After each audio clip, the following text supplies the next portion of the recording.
Yes, thank you everyone for being here. Thanks for the organizers for the opportunity. I am Mahmoud, and with my colleagues Esteban, Mohammed, and Maxime, we will be presenting this tutorial on MobilityDB, a moving object database system.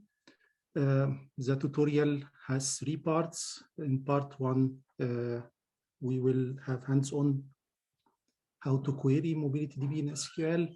In part 2, about data and the query distribution, how to build a distributed moving object database. And part 3 is about visualizing geospatial trajectories in QGIS and MobilityDB. For every part, we will share on the Zoom chat the files, the scripts, SQL, so you can try them with us. And we also show the instruction how to try them. If you have any questions during the tutorial, please feel free to ask. Easily unmute yourself and ask, speak them out, or write them to the chat, and my colleagues will be following during the presentation. Good. MobilityDB, it's an open source geospatial trajectory data management and analysis platform. It's available on GitHub. The link will be put on the Zoom chat. It's also an open source geospatial consortium community project, so incubated by OSGeo as community project. MobilityDB is engineered as an extension for PostgreSQL and PostGIS. PostgreSQL is an extensible database system. It supports types, the base types, numbers, text, but also some advanced types like XML and JSON. It has indexes, generalized kind of indexes like B3, hash indexes, GIST, SPGIST, GenBrin, and wide variety operations that is exposed to SQL.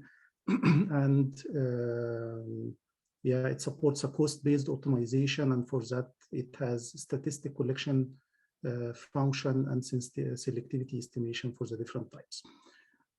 All these components of PostgreSQL can be extended by user types and operations. This is how PostGIS is built, and also how MobilityDB is built. PostGIS adds to the types of Postgres. It adds the geometry and geography types. It extends the GIST, SPGIST, and BRIN indexes to support spatial data.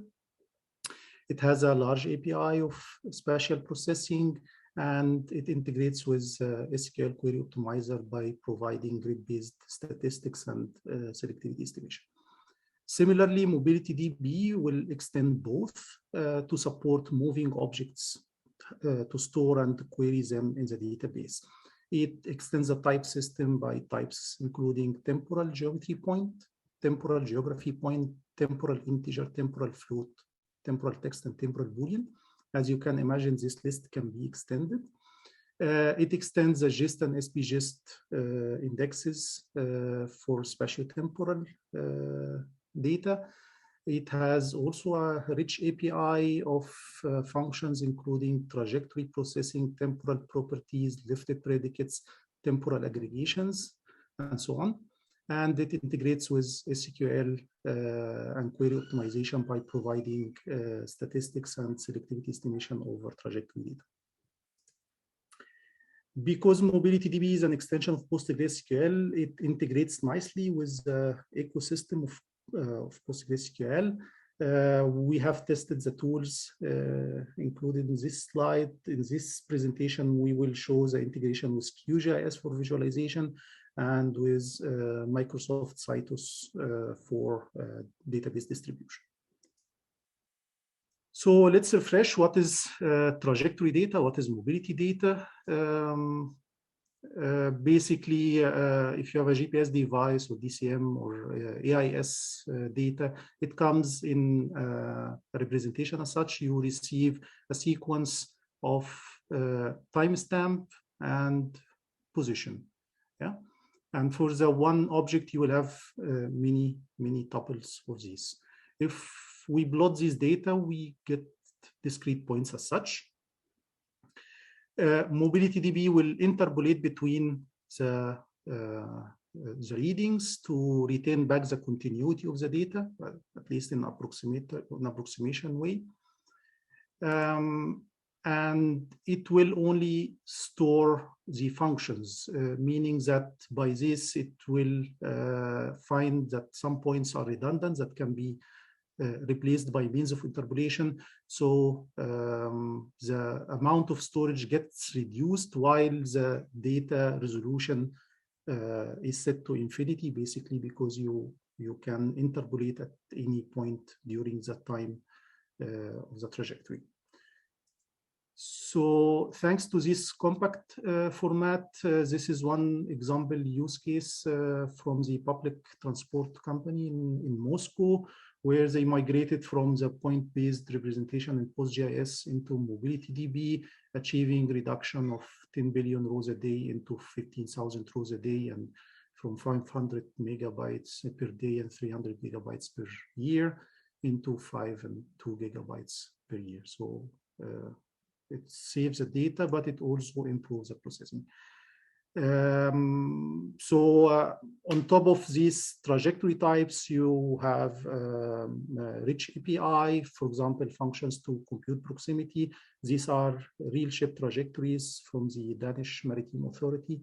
And the query being visualized here detects when two vessels will come close to each other in a near encounter scenario, and will detect the duration and the places where they were so close. One question is why we care about continuous trajectories? Why not working with discrete observations? This is one use case that can only be done in continuous representation. Look at the figure A. We have the gray points. These are billboard locations for advertising, and we have the vehicle ongoing. And then we want to assess which billboards will be visible to which vehicles and for what durations. Such an analysis is interesting to put a price tag on every billboard and to plan advertising campaigns. So we want to do this for every vehicle and every billboard in a city, and like that we can have such an analysis. So you see the billboard one gets visible when the vehicle is close enough, assume 30 meters or 50 meters from the billboard. And we want to find this duration, basically. So to do this with figure B, where we have only the discrete observations, clearly it's not possible. If we are lucky and we have an observation which is close to the billboard, we can at best know that they have been close. But imagine we don't have 0.4, we don't detect the visibility at all. In all cases, we cannot assess the duration of visibility, but interpolating between the observations, this can be done. So let's start with the tutorial. For the tutorial, we have prepared this database on a server that the connection information for this server will be put on the chat now. The tables there, we have a table input, which basically has a list of timestamps and position. So this is what we get from a GPS device, for example. Another table called the trips, where we construct from these discrete points, we construct MobilityDB trajectories from the type TGM point. And two lookup tables, communes, the municipalities of Brussels, including the name and geometry, and also points of interest. This data is simulated data. It comes from the Berlin mod data generator, which is implemented in MobilityDB. Berlin mod is a benchmark by Christian Duntin and Thomas Peer and Ralph Gütting. And we implement it in MobilityDB. It basically simulates the movement of vehicles in a city. So every vehicle will do a trip from home to work in the morning and from work back to home in the afternoon, and some leisure trips in the evening and in the weekends. Now, to connect to the database, on the chat, you will find the URL for a Postgres client that we make available. So please go there and put the login. The username is guest@mobilitydb.com. The password is guest. So I will be doing the same. So this is a Postgres client, and put in the username and password. So for that, you don't need any installation, just your browser. You will see a list of servers. Click the server called part1. And there is no password, it's an empty password, so just click OK. And then right-click the Spatial API database and open the query tool. Let's have a few seconds to make sure everyone is in.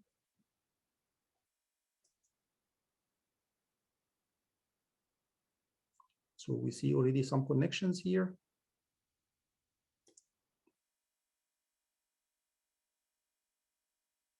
If you have problems, please signal us.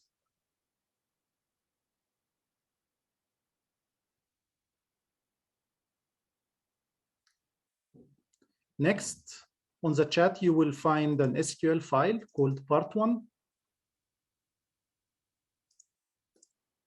Please open it, copy everything,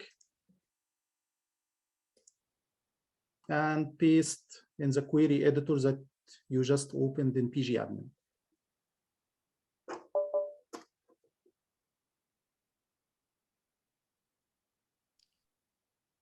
Can you also post the links and the queries to the Slack channel? So probably some people are monitoring the Slack channel as well. Okay. I assume, Mohammed, you are hearing us. Please put the stuff on the Slack channel as well.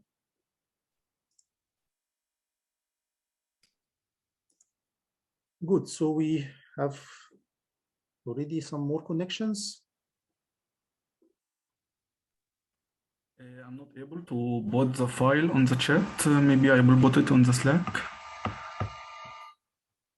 I tried to attach it, but there is a problem.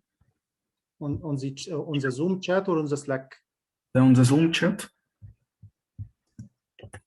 So I will put now on the Slack.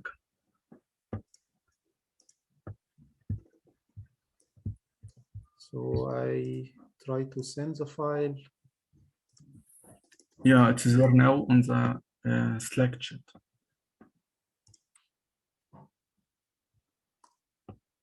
It says file is blocked for security reasons.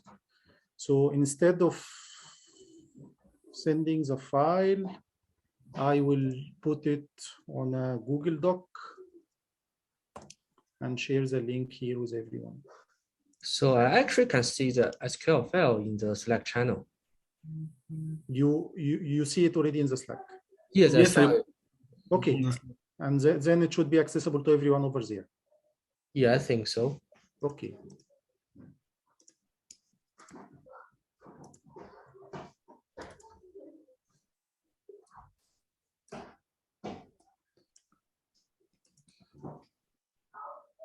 Good. So I hope now the ones connected have the file.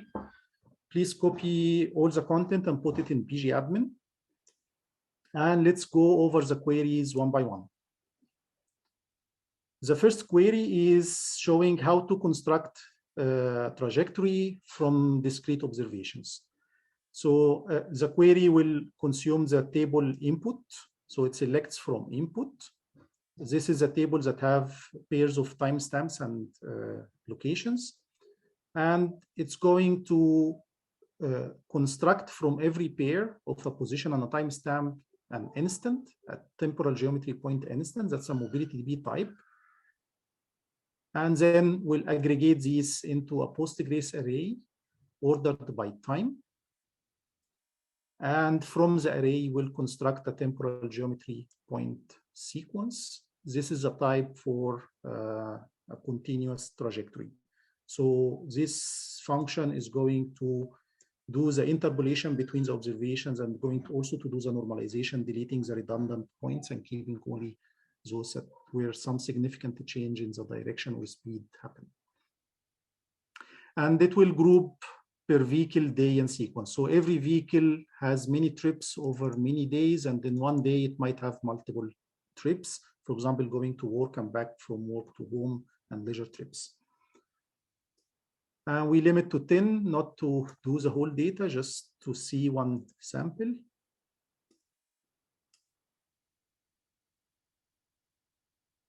So you select the query and you click on the run button.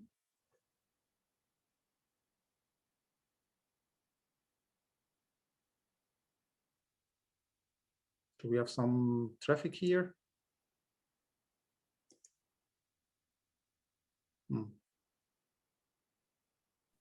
You need to disconnect and connect, please, again. Okay. The server, Mahmoud, the server name. Stay on the page, yes, the server name.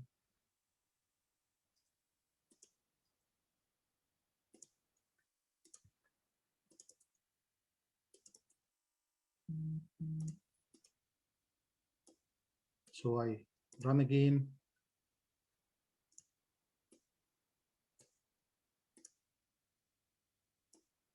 Yes. So that's a PG admin. Sometimes it stops responding. So you see here that some trips were constructed, and one trip of type temporal geometry point, as you see, it has some well-known binary representing the point at a timestamp and then comma, another point at a timestamp, and so on. And there will be one tuple per complete trip. Maybe you try this.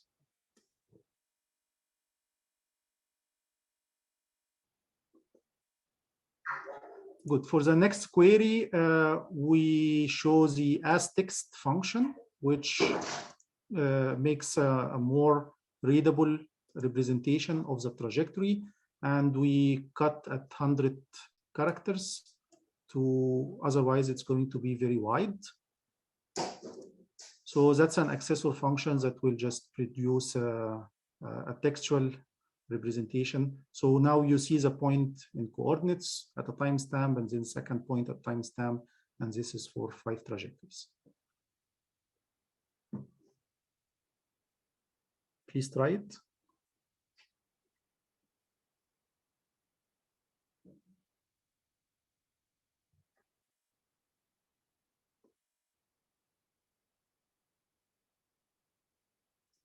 The third query will display the individual observations composing the trip. So now from this compact representation, we want to go back for the point representation. Basically, we use a function instance, which will return an array of the observations of the trip, and then unnest these into tuples. So these are only limited to 10. So these are 10 observations from the trip where vehicle is 1 and on this day and sequence 1. So you see every tuple now is a point. So this is going back from the trajectory into the discrete points. But take care that these are not the original points that were used, because some of the points were already removed in the process of normalization. Any questions so far?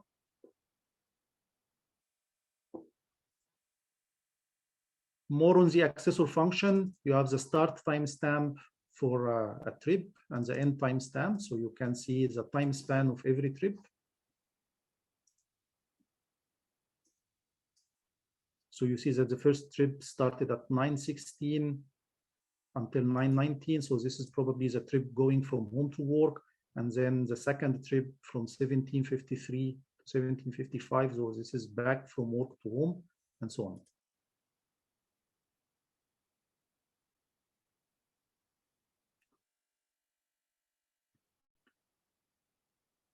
Next, we do the same query, but including SQL aggregations to do minimum and maximum over the whole data set, which will give us a time span for the whole data set.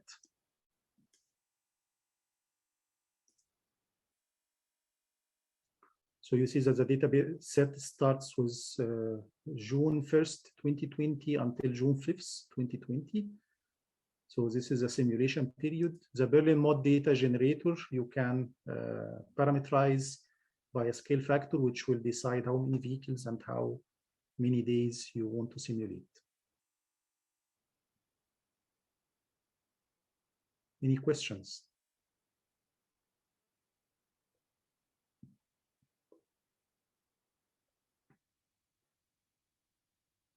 So I'm basically navigating over samples of the API.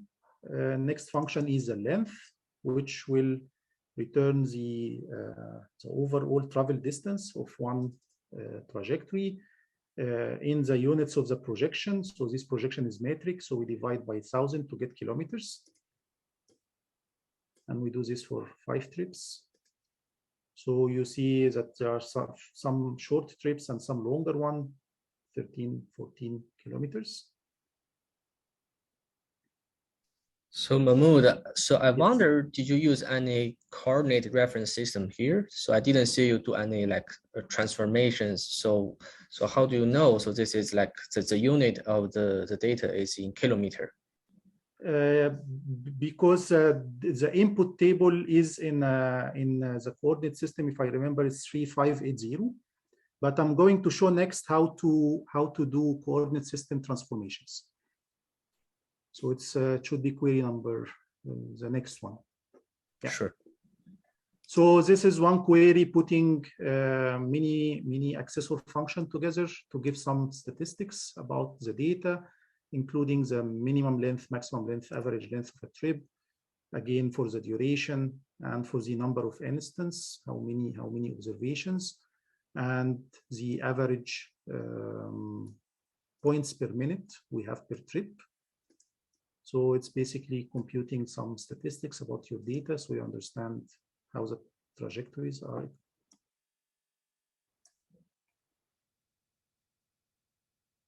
So you see you have very short trajectories of 5 observations to longer trajectories up to 5,000 observations. And for the duration between 1 minute 23 until half an hour. Between 20, no, where is it? Between 7 seconds until 1.5 hours almost.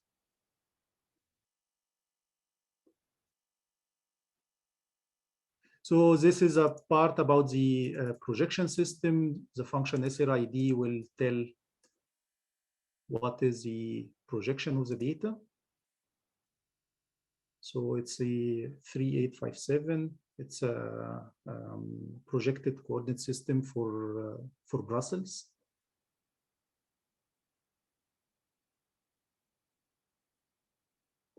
And if needed, you can transform, calling the function transform. Here we transform into 4326, which is a geographic coordinate, into latitude and longitude. And after transforming, we want to see the result. So we put the trips in the original coordinate system and in the transformed one. So you see in the transformed one, you have metric values, large numbers, while in the geographic one, you have the common longitude and latitude. So this is basically building on the CRS system of PostGIS. So this function is delegated by MobilityDB to PostGIS. You can do the speed, and the speed is going to result in a temporal float. So a varying speed of a trip. So you get speed value at a timestamp and then a speed value at a timestamp. And between the consecutive values, the speed will be linearly interpolated.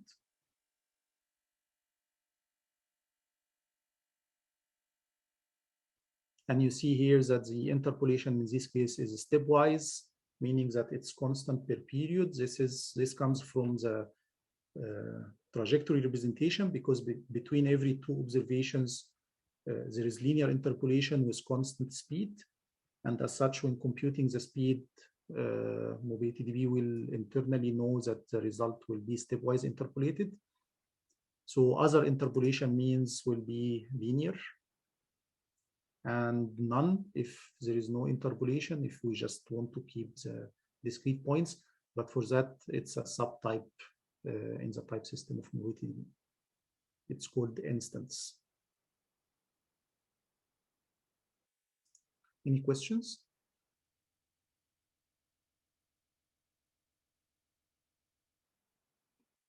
So I hope you are already trying. Yeah, I see some traffic.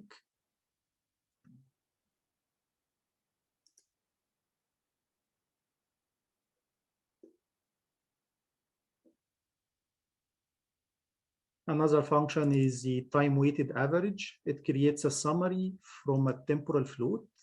In this case, this is a speed. So from this temporal float, we create a time-weighted average. So it takes it's basically the area under the curve of the time float divided by the duration. And it will be meter per second. So we multiply times 3.6 to get it kilometers per hour. So you see that the speed is around 30, a little bit less, a little bit more.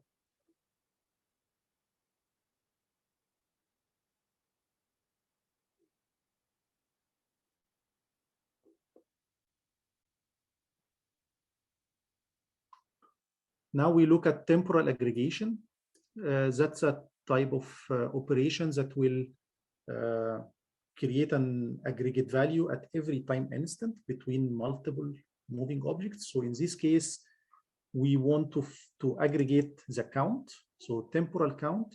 So we want to see the count of vehicles at every instant during this duration from 16 to 19 for the vehicles that existed at that time. So if we run this, you see we get a very wide temporal integer, saying that at 16 we had only one vehicle, and they increased into two vehicles at 16.4. So at every change you will get a new instant. This is how the temporal count will work. We can unnest these. We can flatten it by calling instance and unnest, and we will see that we have a total of 422 rows. So the temporal count was changed this number of times, and as expected. So because this is the time where the simulation will send back people from work to home, so it starts from around 16, and then most of the trips will happen around 17 hours, and then will decrease back. So this is the evening peak. And then later on, some leisure trips will start appearing. So you see closer to 19, again, the count goes to 1.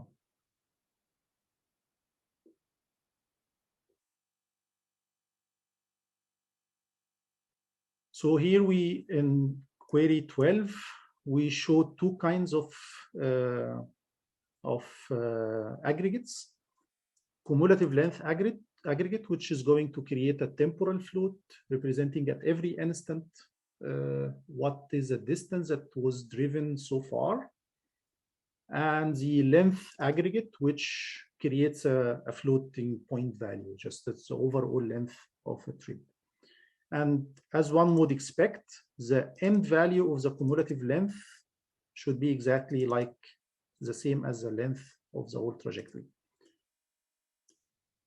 So let's run this query. So you see the cumulative length is a temporal float, but here we cast it into varchar in order to be able to see.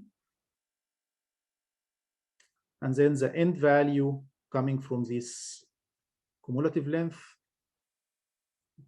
which as expected is equal to the length of the trip. This is actually one way how we test the implementations in MobilityDB, by creating such equivalence and put a unit test query on it, as such, regression query.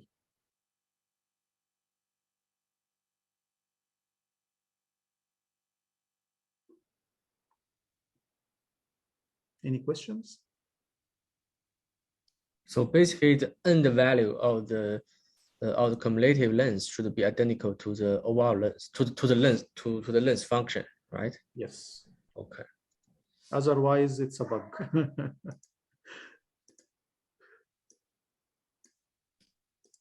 So depending on the application, whether one needs a temporal float, a detailed cumulative length at every instant, or an overall length. So these are two different types of aggregations. That one will be a temp, but that's an aggregation per trajectory. Then we can further aggregate over multiple temporal floats, getting the maximum or the minimum, and again will be at every time instant.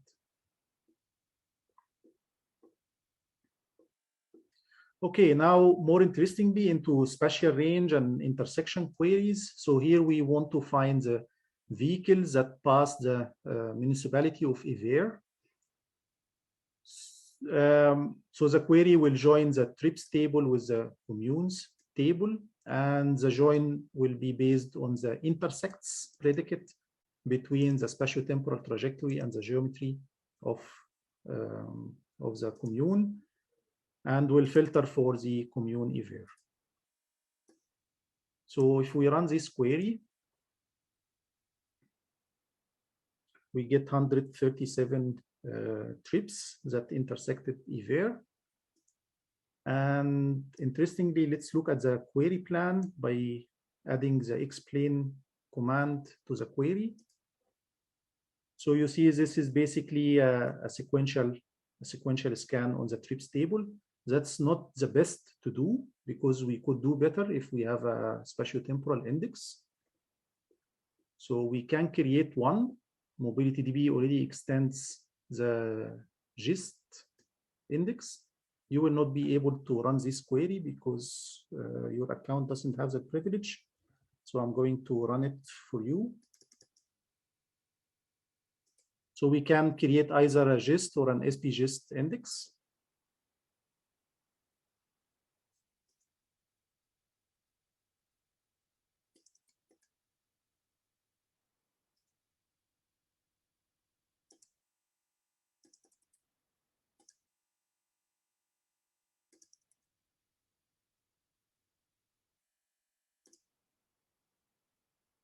Yeah. So now created. Now, if I try to explain after creating the index to see whether the query optimizer, indeed, the query optimizer now sees an index, and it's going to do an index scan, a bitmap index scan on the trip gist index,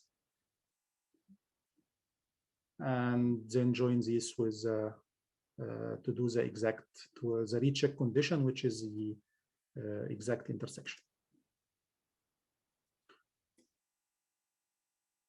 So normally you don't want to create both gist and SPGist. Normally you create one of them.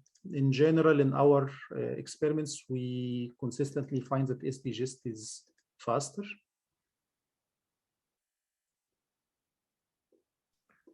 So did you, in addition to make gist index be aware of the trajectories in MobilityDB, did you make any like further extension to the gist index or SPGist index, like adjust their structures, so on and so forth?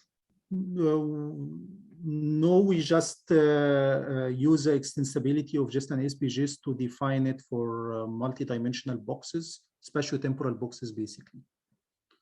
So the nice property of gist is that it also supports k-nearest neighbors. This is why one might choose gist over SPGist, even if SPGist is consistently faster. Yes, the reason why I ask this question is so I guess the trajectories is a little bit different from the regular geospatial data, right? So most of the trajectories, they are basically overlapping with each other. So if you create bounding boxes on top of those trajectories, basically most of the bounding boxes going to be overlapping with each other. So which actually, if you build GIST or SPGIST on top of that, probably will result in some bad performance. I'm just not sure about this. That's very correct, and that's an interesting idea that we want to implement next. So-called Vodka Index. It's an extension for GIST, where instead of having one box per object, one box per trajectory, we can have multiple.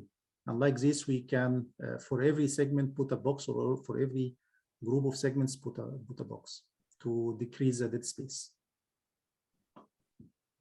But that's not available in GIST. So it would require another type of index. So we cannot extend GIST as such. Sure. Thank you.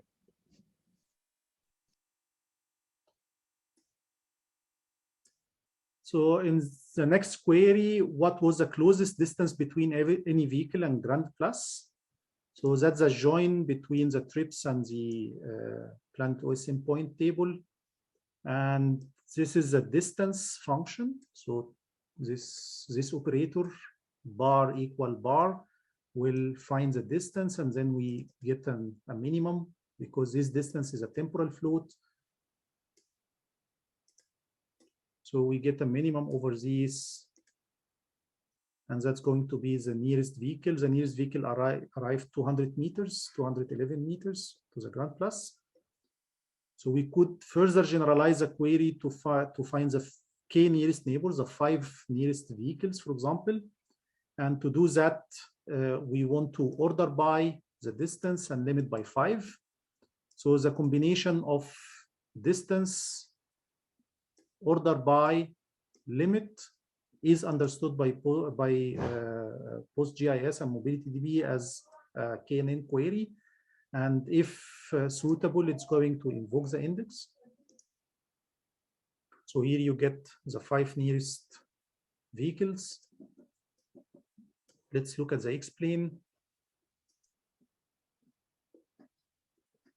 Yeah, the optimizer decided not to use the index because it finds it more beneficial. It finds it more beneficial to do the filtering on the Planet OSM point rather than to do the filtering on the trips using the index.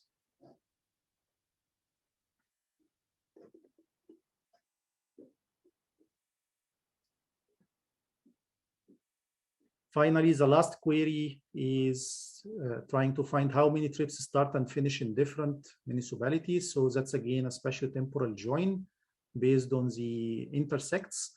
But here we do an intersection of the start value. So that's a special intersection, and another intersection between the end value and the commune, joining with the commune twice. And we select how many trips did such a behavior, starting in one commune, ending in another.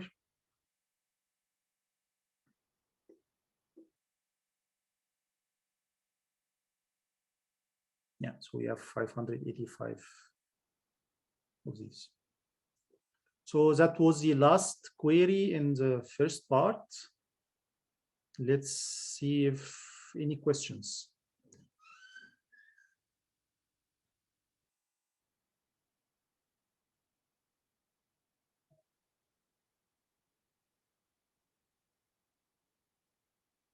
Okay, I hear nothing. I assume no questions. So I switch to my colleague Esteban, who is going to explain about how the programming of the lifted functions in MobilityDB. Esteban, the floor is yours. Yes, how do I have the screen? Yes, I have the screen. Hello, I'm Esteban. I'm going to present, now that Mahmoud presented the API, I would a little bit detail how this API was developed, but in more interestingly, how we programmed the extensibility of this API. MobilityDB has a rich set of functions for manipulating the spatiotemporal data. We see here at the right a screenshot of the HTML documentation of MobilityDB. We have many functions in different categories, but what is important to say is that some of these functions are generic in the sense that they are independent of the temporal type, but they are the same for temporal integers and temporal floats. These are the accessor, modification, restriction, comparison, aggregate, etc., similarity functions. And there are other mathematical functions, for temporal numbers, Boolean operators for temporal Booleans, or spatial functions and operators for temporal points. So most of these functions are simply extending the traditional operators that we know for these types, and this mechanism that enables to extend these temporarily extend these traditional operators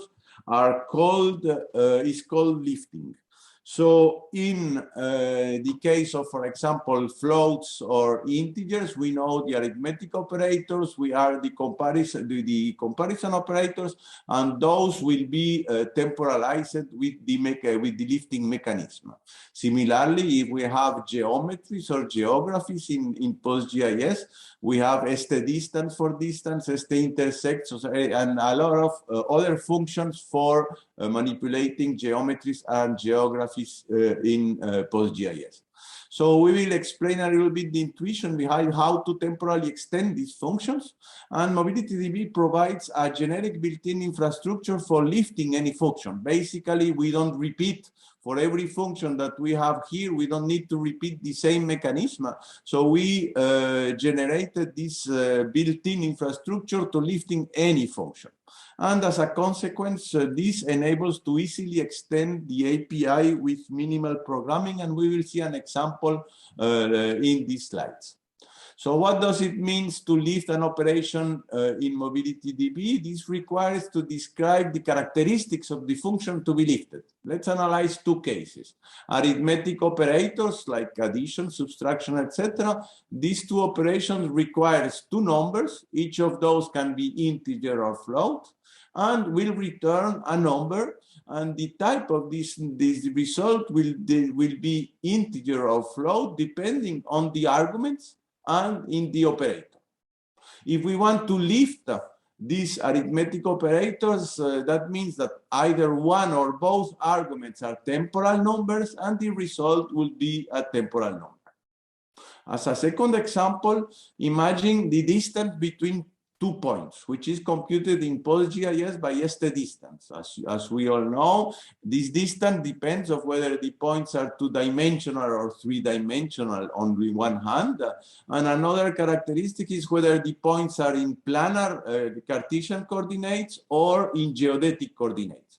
So this function, these different functions needs to be temporalized, but each of those requires either 2 geometries or 2 geographies and returns a temporal float. Lifting these functions means that one or both arguments would be a temporal point and the result will be a temporal float. So let's analyze a little bit in detail how do we lift functions in MobilityDB with the example of temporal distance. We have here in the top figure 2 moving points depicted in the Euclidean plane x and y. And so we have the first object who has 4 observations, P1 at T1, P2 at T2, P3 at T3, and P4 at T4. We have a second object with 5 observations here, 1, 2, 3, 4, 5. As we can see, the observations are represented in the figure by solid dots. Lifting requires to synchronize the arguments of the function and then determine the turning points of the function. So the first synchronization step would be to restrict the two temporal arguments into a common time frame that is represented by the solid lines here. So for example, we know that this object started before than this one, and this object ended after this one. So we need to compute in this case, the point at the same time frame, the same timestamp, the value of the second point at the second object at this timestamp.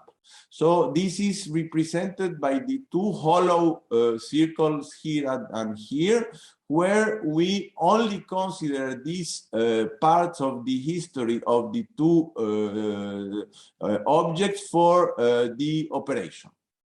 In addition to that, with the second operation of synchronization means to report in every observation in one object to interpolate the location of the other point at the same timestamp. This is represented here by the dashed lines here in the figure. So for example, at this time times T2 prime, which is an observation for the second object, we have here the location of the first object at the same timestamp. So now we have somehow synchronized the two synchronized segments, and by this synchronization process we somehow removed the temporal dimension to compute the distance operation. And this can be easily seen that by applying the distance function from points between this point and this point, we have the red lines that are there, which are reported here. That will be the linear approximation of the distance function between these two objects.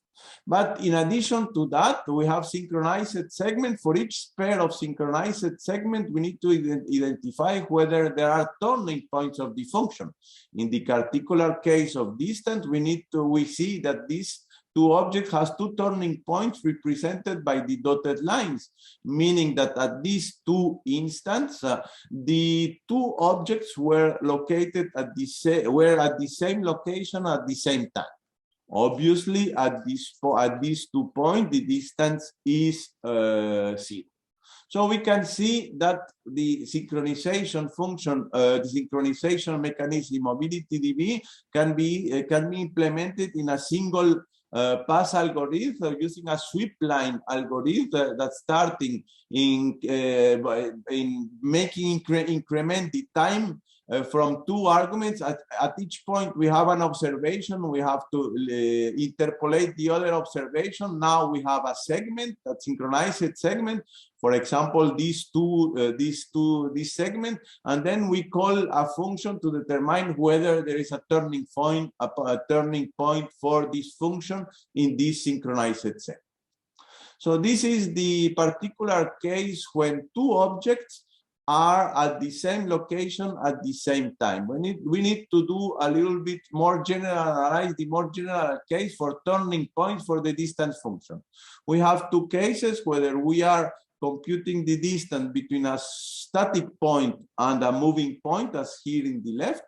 That will be one case. And the second point, when we have two synchronized segments, the first object starting here and ending here at the time T1 and T2, and the first object and the second object starting at P3 and ending at P2 at the same time T2. So by computing to compute the lifting function, we need to compute the distance function between the start of this segment at the end of this segment, but we need to add an intermediate point here, which is the timestamp at which the distance between the point and the projected line is at the minimal distance. In the case of these two moving points, in addition to computing the distance between the two objects as T1, the distance of the two objects at T2, we need to add this intermediate point in which the linear distance between the 2 points will be at the minimum. So this is what the things that we need to in order to temporalize any function at MobilityDB. We need to provide the two functions for defining the turning points, whether the temporal with two arguments. One is temporal and the other is the base type, in this case point, or we have two temporal arguments. So after that, we need to describe the function that needs to be lifted, the number of arguments, whether it's unary, binary, or unary, the type of the arguments, whether, so we have to define a set of functions for a set of characteristics of the function that can be defined declaratively, and then provide the function for adding the turning points. And then we will see a particular example how we do that internally at MobilityDB. We have a data structure for describing the lifted function. Here, for example, in the case of temporal distance, we need to pass the pointer to the function, to the PostGIS function, which can, as we have seen, can be 2-dimensional or 3-dimensional, and for each of those can be planar, Cartesian, or geodetic. We say how many parameters, the types of the parameter, whether the result is linear, etc. So we define declaratively all these values for the describing the function, and we need to provide the two turning point functions, whether for a temporal plus a base type or two temporal types. And in particular, for the distance between two temporal points in MobilityDB, this is the only thing that we need to implement. Define the structure for describing the lifted function. They give all the parameters. For example, in the case of distance function, we don't need any parameter. The result type will be a float. The result is linear as soon as one of the two arguments is linear. It's a symmetric function, then we need to invert. The function is continuous at the end.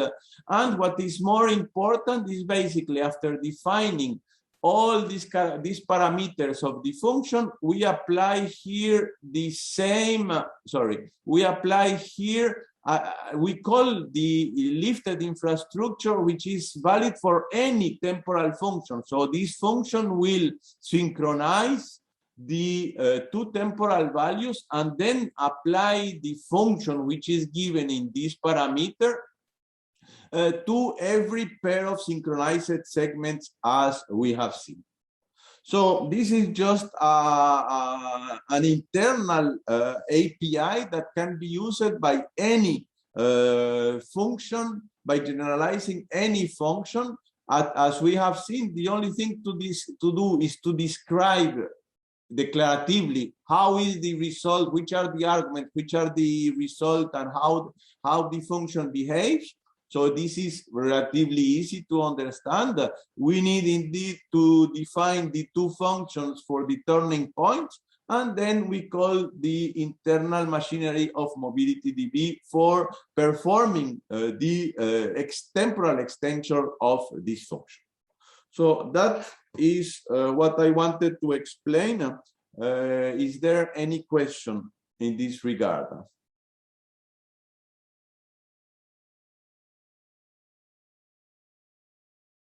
Okay, I thank you, all of you, for your attention, and then I will leave the floor to Mohammed, that will start explaining the distributed version of MobilityDB. Okay, I'm gonna share screen.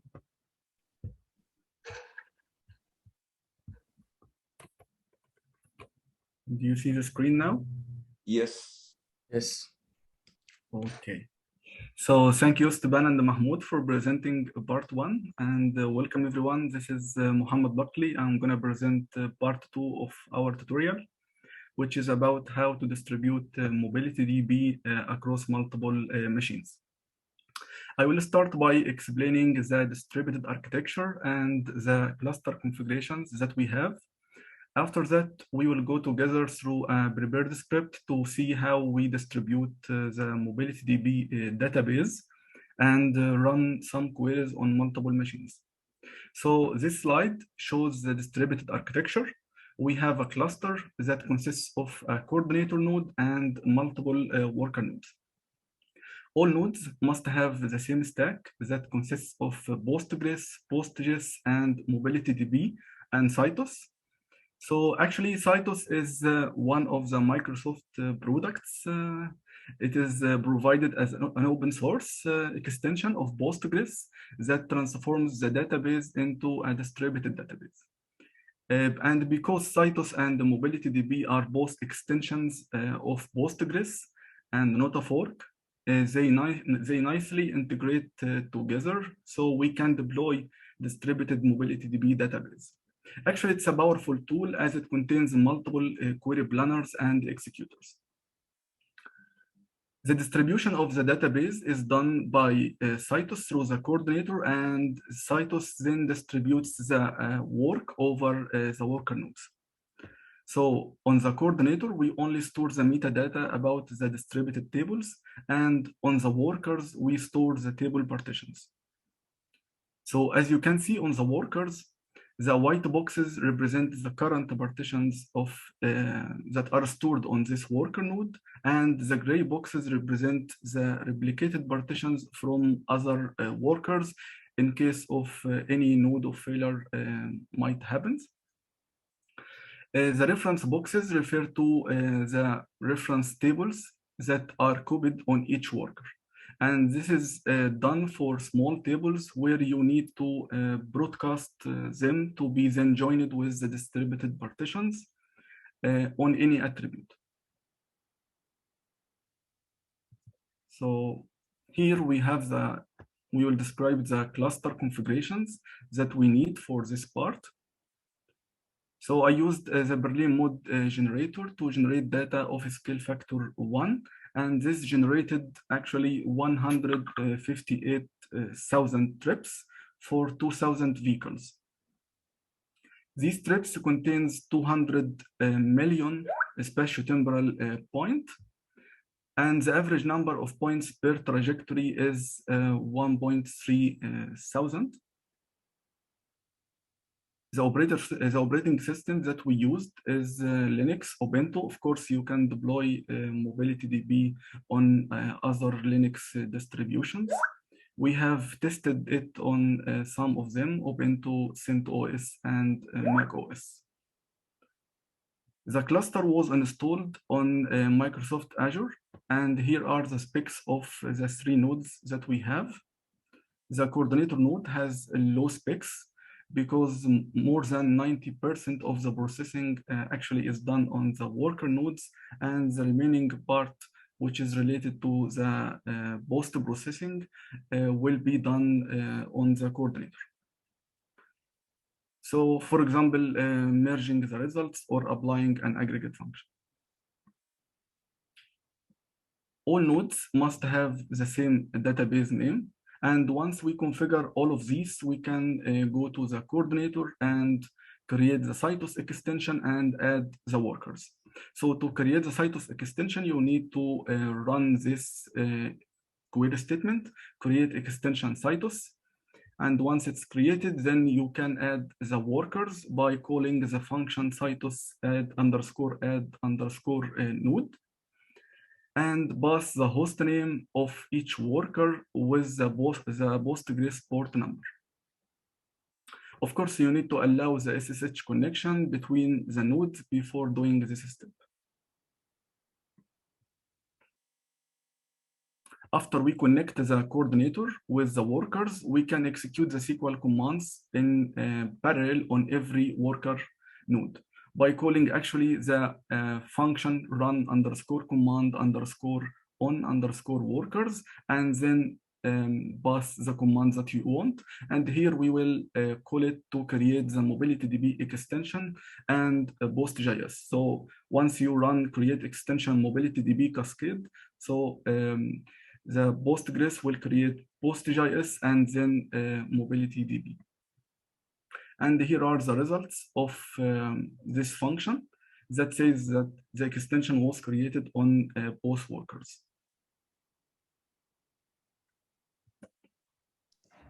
So Mohammed, so yes. are we able to run the SQL queries on the interface you guys shared before? Sorry? So are we able to run the SQL queries on the interface you guys shared before? Yes, I will now share the script on the Slack. The script that I will use, and you will be able to use the same database but bigger size of the database and execute the same queries that Mahmoud explained in part 1. So the big table that we have is the trips table, and we need to distribute it into multiple partitions. How?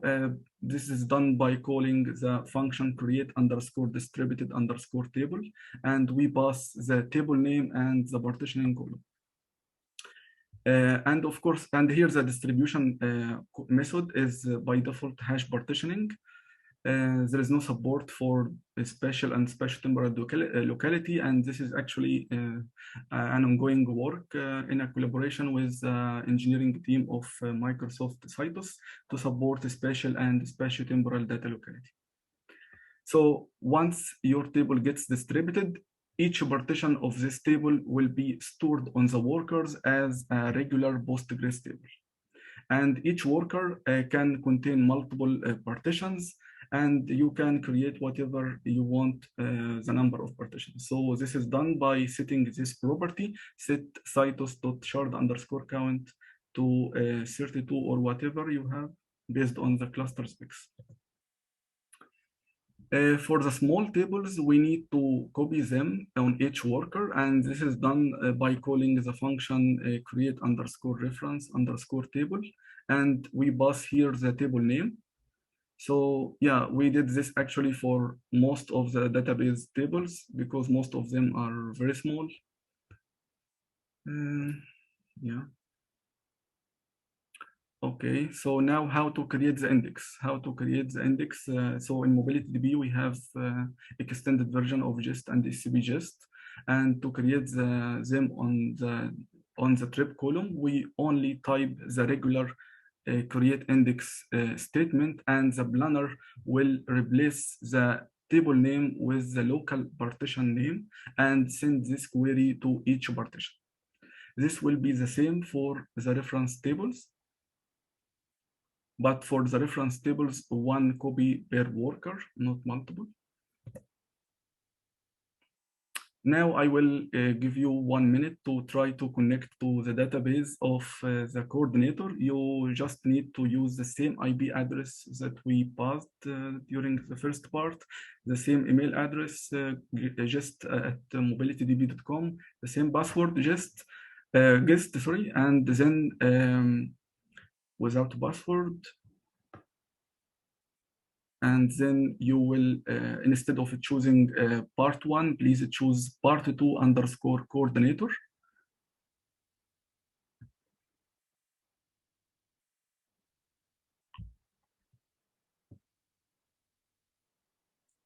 And in the meanwhile, I think Mahmoud will paste the script of this in the Slack.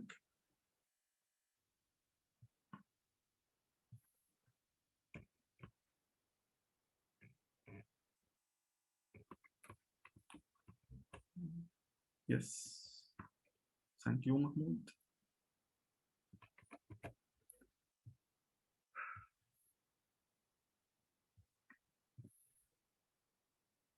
I hope all get connected. Yeah, we have some connections. Nice.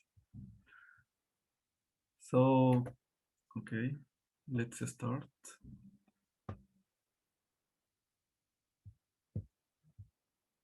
Okay, so this script is divided into 2 parts. Part 1 to get some information about the cluster, and part 2 to run the well-known queries in the domain, such as range query, knn, and basically most of the queries that Mahmoud ran in the first part. So to check the current active workers, you just need to call the function citus_get_active_worker nodes. And this function will return a result as a table. And by selecting the results, you will see here how many workers we have. So here is the name of the host name and the port number.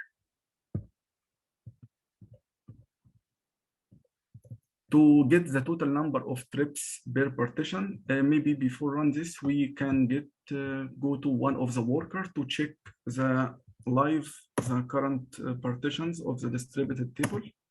So as you see here, the distributed table called trips. I made actually another copy, and instead of using the original table, I created another one. I copied the same results as the same rows of the original table and distributed it. So this table called the trips underscore dist underscore, and these are the shard IDs that are created on every worker. And for the reference tables, it's created once. Let's get back. And now we need to get the number of trips per partition, not per the table. So this is done actually by calling the function run underscore command on charts. So here you run a command on charts on this distributed table. You pass here the distributed table, and here you select whatever you want from %1, and the planner then will replace %1 with the shard ID.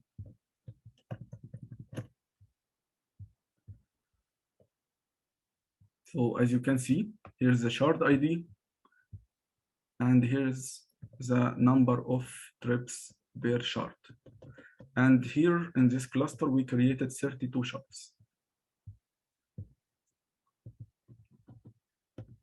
We can also get the total number of the total number of spatio-temporal points per partition, and this is done by selecting the summation of the total number of instances, or we call it instances, or spatio-temporal point per trajectory, and we sum the result per shard or per partition.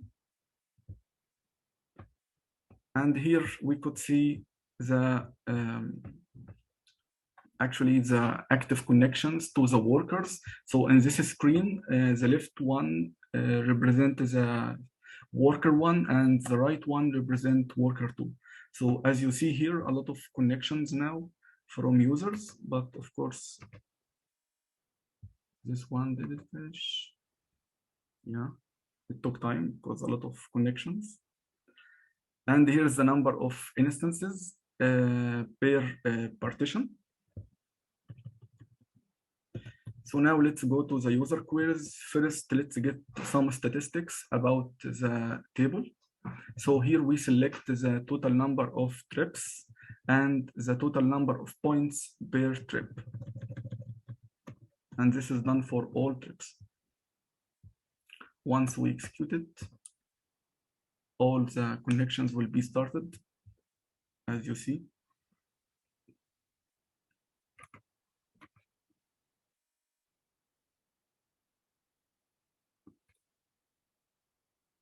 Okay, we get the results. Actually, here we have almost, as we said, 158,000 trips and 200 million spatio-temporal points. Okay.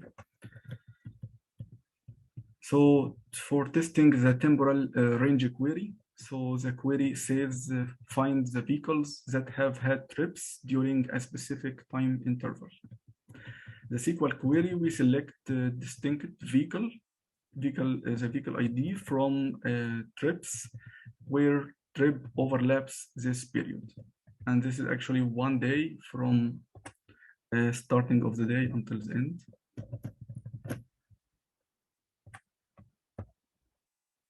Yeah, we got the results quickly.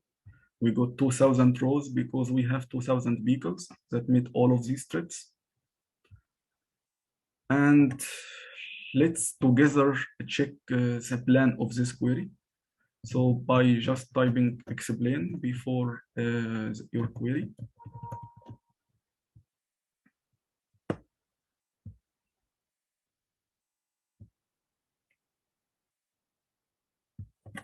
So actually in this plan, we have 32 tasks that run in parallel on all partitions. And below we show what we see one of the tasks, because normally it will be the same for all partitions. In this plan, actually, the index is used on partition trips underscore dist underscore, this is the shard ID, and the index scpgist was used by Postgres on the same shard ID. And the index condition that we have here, it's a filter based on it's a temporal filtering. And this is one of the tasks. And at the end on the coordinator, it get distinct for all the results and show it. Maybe, is there any questions, or maybe give you some seconds to try this? I don't know if we have connections or not.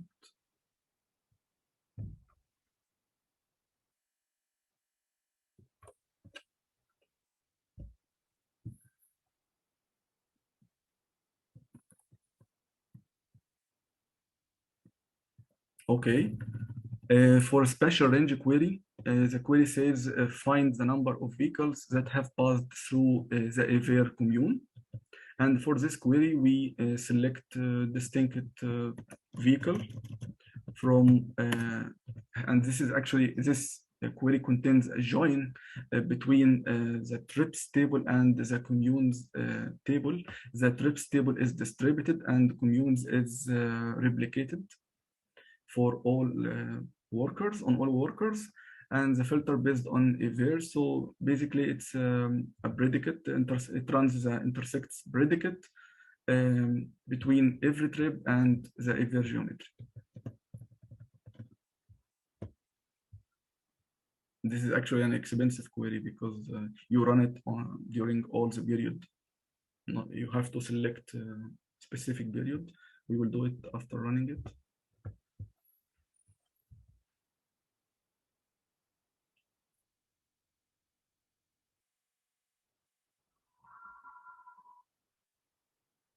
I see tens of connections.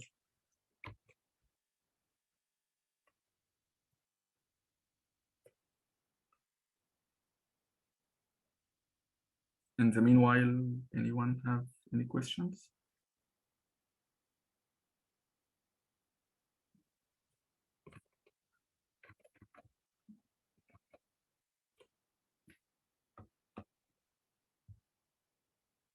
This query seems to take a lot of time, so it is still running on my end, actually. Yeah, normally it takes actually less than 20 seconds, but we have a lot of connections now, so maybe it might take a minute or something.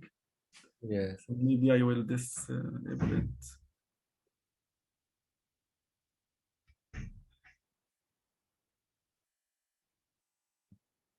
Yeah, let's filter by, for example, trip. Let's take the same filter that we here used.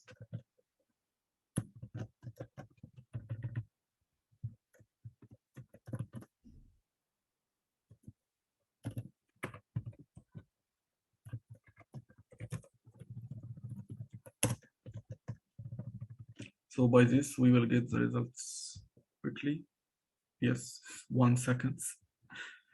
So let's see the plan of this query to show you that the index actually uses the period and the geometry to filter the pages.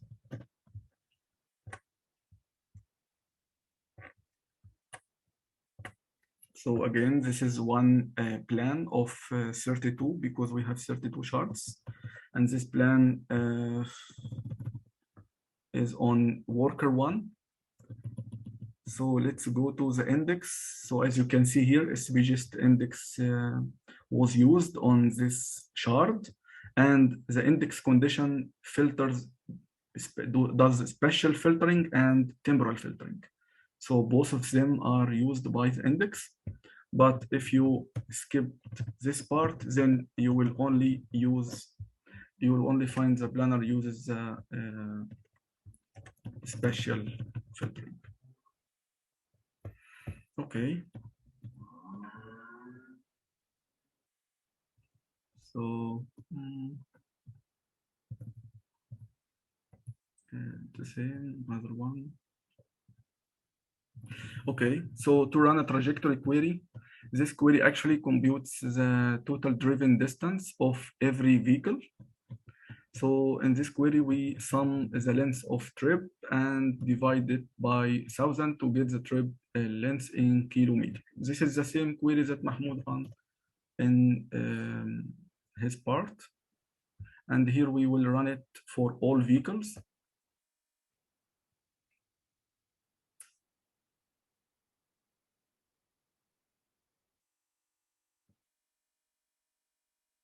Normally it doesn't take time, and also now will not take time.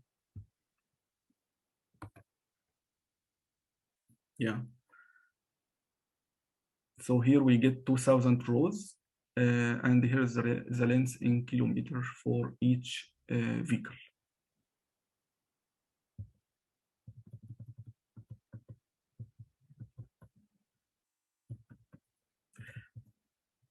Is there any question so far?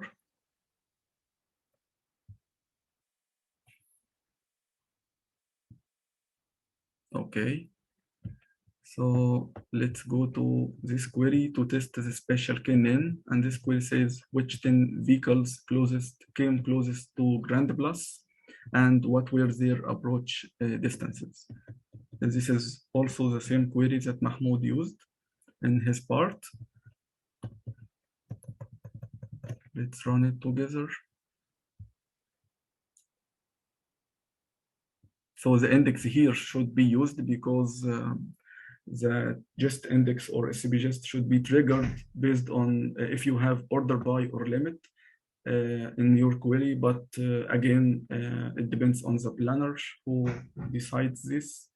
And yeah, a lot of plans are generated and the planner chooses the cheapest one. So here is the results. We have 10 rows, 10K.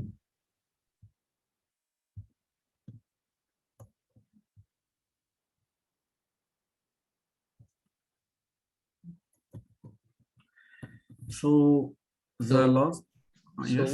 what does the operator in the SQL query mean? The one between trip and way?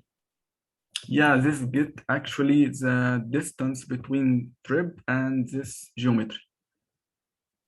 Oh, okay, okay. Oh, okay. Yes. The last query is a spatial and spatio-temporal join queries. Actually, this is still in research in our collaboration with the engineering team of Cytus. But basically, actually here is to support this query that says what are the vehicles that were closer than or equal to 10 meters during their trip.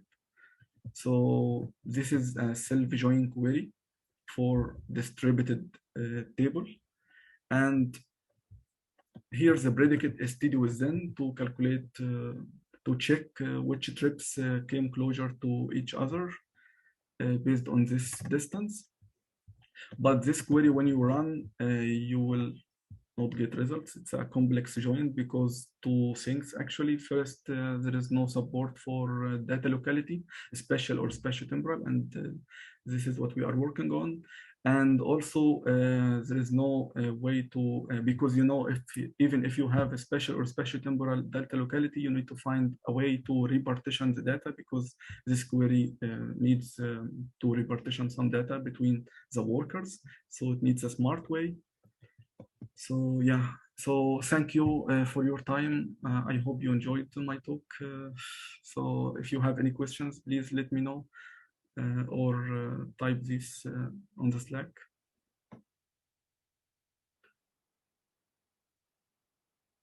Okay, so I think I will give the microphone to Maxime to present the visualization part. Thank you.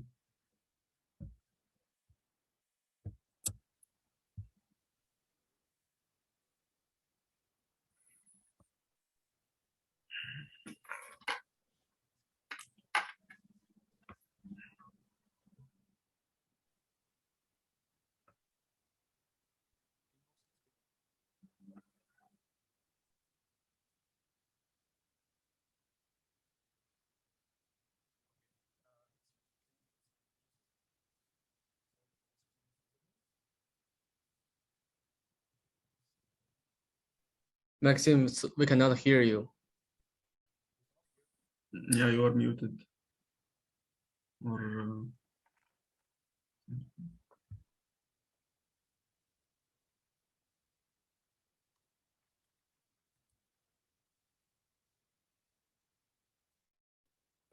Can you now hear me? Yeah, we can hear you now. Okay, perfect. I wasn't.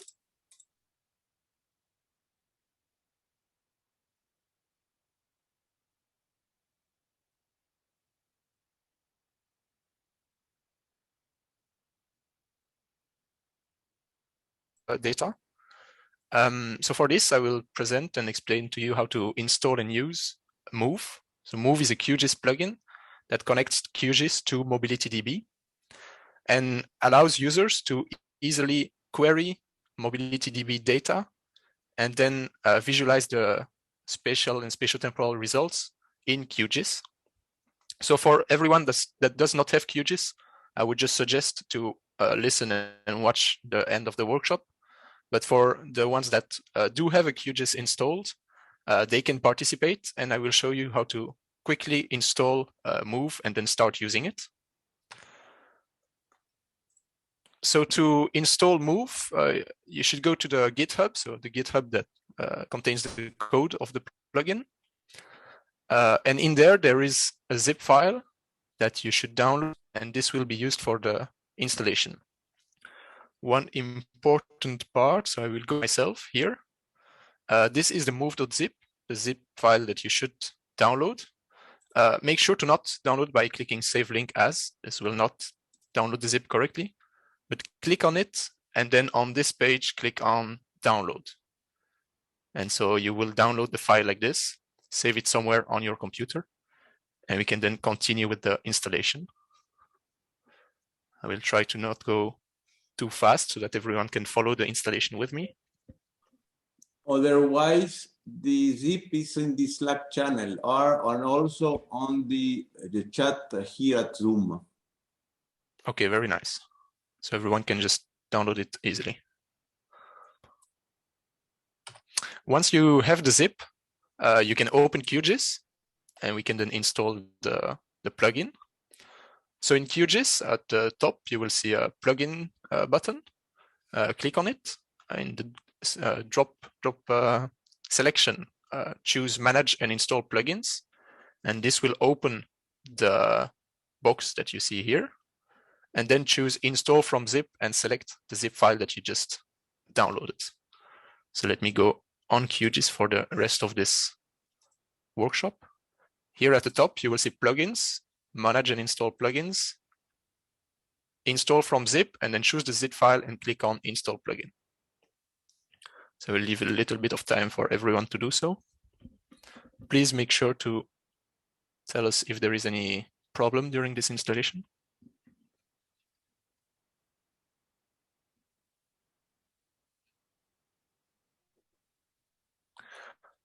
And so once you have clicked on Install Plugin, you should see an icon here at the top, which is the MobilityDB icon, and this will open the Move interface at the bottom of the screen. Let's keep it closed for the moment. There is one last thing you need to do before starting to use the plugin, which is create a project, save the project, and in the properties of the project, choose a project title. Please choose a project title that is unique to your project, because otherwise, if the project title is the same as another participant, that might cause some issues on the database side, because the plugin will create temporary tables that are used for the visualization, and these depend on the project title that you give. So please choose a unique one, like a random number or, for example, your name. And so once this is done, the installation is complete. One last thing we need to do is to connect to the database. So for this, in the browser, in PostGIS, click on New Connection. I have it already, so I will just edit the connection. And here, put the information. Can someone maybe send this information through the chat and the Slack? So the host as well as the port, the name of the database, and then choosing authentication, go to basic, and use the move guest username. So I'll maybe type this in the chat.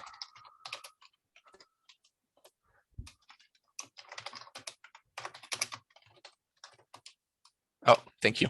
Mahmoud has done it for me. And so the user is move guest and the password is empty. Make sure to store both of them and then click on OK.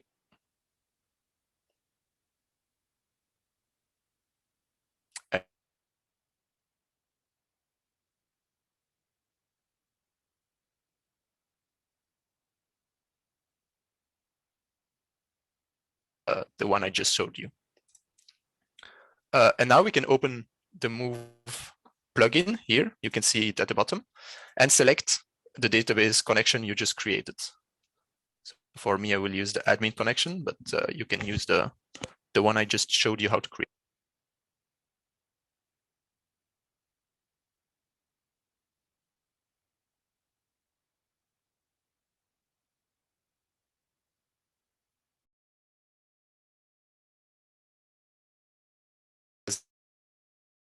It's 20.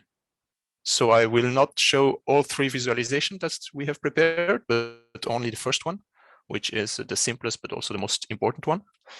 I hope you should have received a text file with the script. Yes, the SQL script for the third part. And so in this script, you will see the first query that we can use. So you write the query in the box, or you copy the query in the box.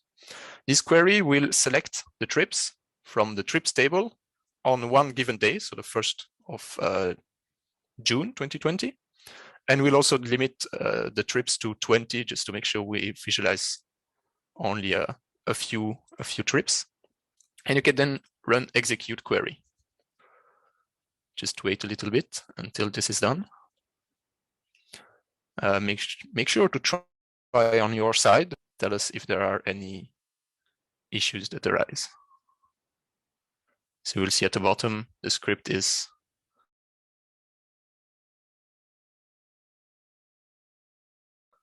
running.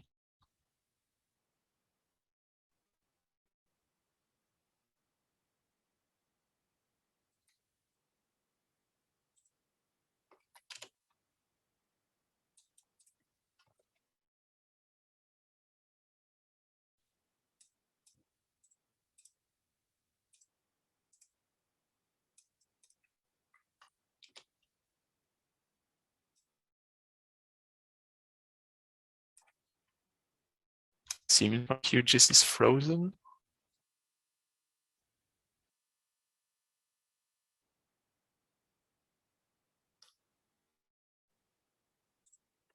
Let me restart QGIS. Unfortunately, this happens sometimes. QGIS is not always the best application.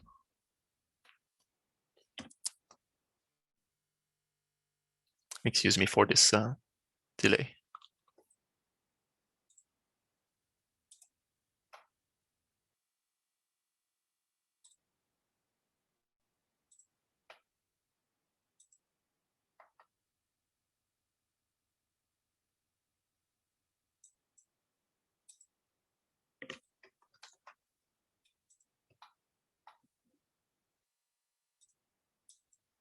Well, it seems, yes, the query has completed. So once the query is run, you will see that one of the columns that is returned is the column trip. Trip being a temporal geometric point, which is a moving point. And so the layer that has been created by move is a temporal layer that we can then visualize and animate. This temporal layer has simple markers that I will make a bit larger so we can see them. And since it's a temporal layer, we need to animate it using the temporal controller. So let's go to view at the top, then panels. And in panels, you can select temporal controller. This will put the temporal controller at the top. And you can then refresh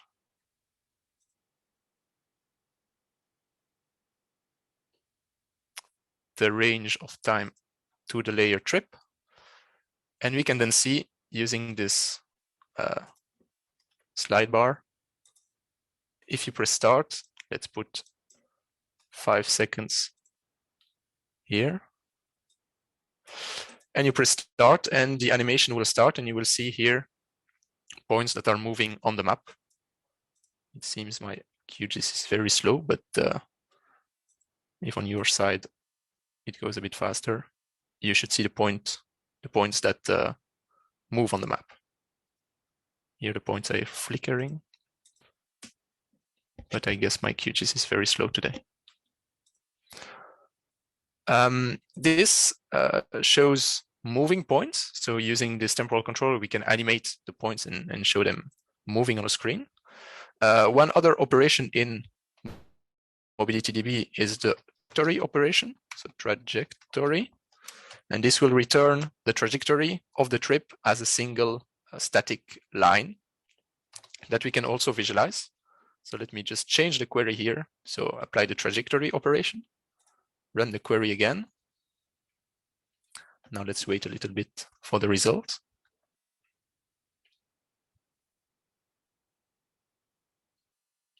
Again, you can see the query is running.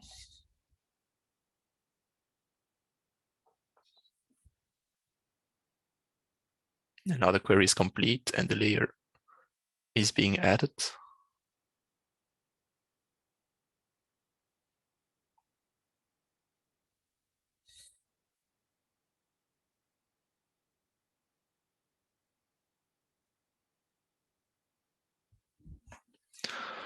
It seems my QGIS is not responsive.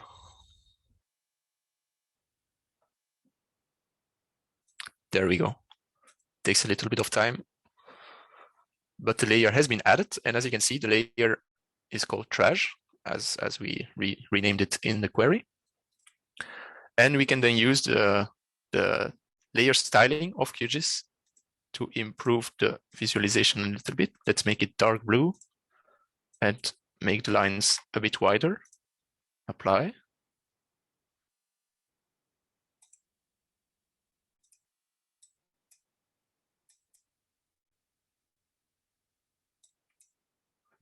And here you can see, let's just leave a little bit of time for QGIS to load everything. And you can see the lines on the map, which are the lines of the trajectories of the moving points. And so you can see indeed all the moving points are on one of the lines. And if animation, they will move along the line. For some reason, the animation does not want to work today on my computer, but if you try on your side, it should work. I see we passed the limit of time a little bit, so I'm not able to show the rest of the visualization, unfortunately. But so this was a quick introduction on how to install and use, so using this query at the bottom, the Move plugin to visualize spatial and spatial temporal data from MobilityDB.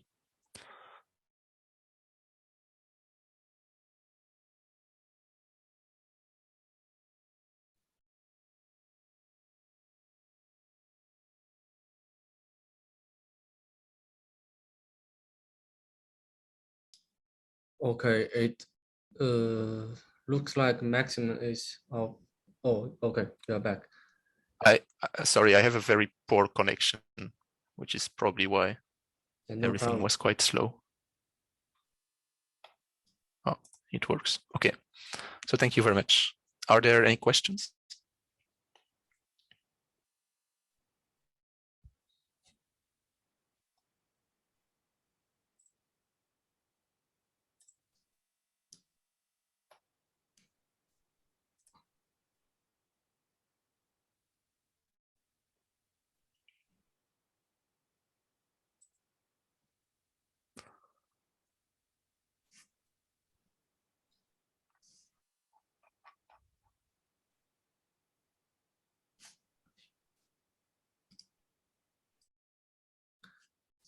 All right, folks.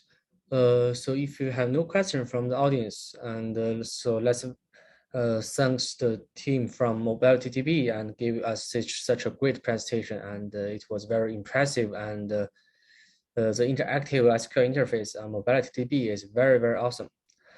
Okay, thank you guys for attending our workshop. And right now we're going to have our lunch break, and we will be back at 1 p.m. PST.